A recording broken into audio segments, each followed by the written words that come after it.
Have you heard the claim that Social Security is going to go bankrupt? Yes. And do you know why Social Security is not bankrupt today? No.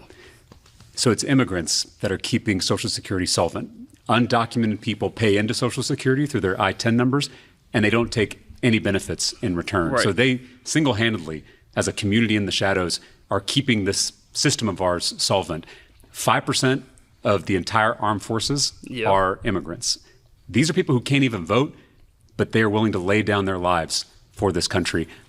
And we have 7 million jobs that still need to be filled. Right. We have more jobs than there are workers in this country.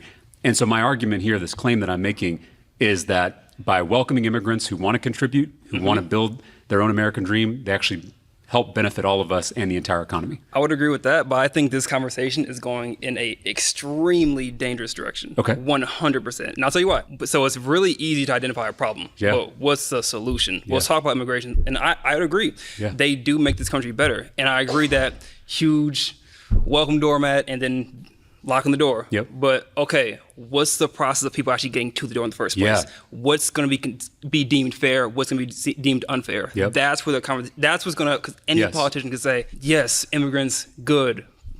Poor people should have money. It's like that. Okay, cool. But like, what does that process look like? Well, and I want to talk about the specific solutions, but I do just want to acknowledge that both parties are not actually talking about welcoming immigrants and securing the border.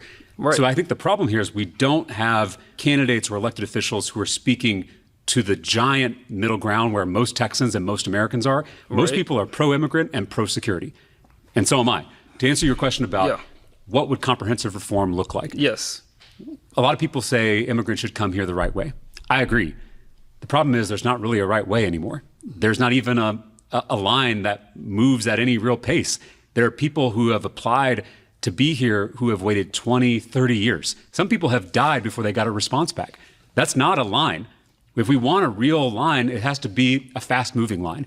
Okay. We've got to prioritize people who are going to fill the jobs that need to be filled. Okay. And we want to prioritize people who are actually claiming asylum and who need safety. Okay. Those are the groups in my mind that need to be prioritized.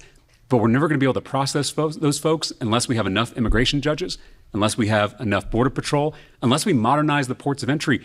93% of the fentanyl that comes into this country comes through the ports of entry. It doesn't come over the Rio Grande. Right. It comes through the ports.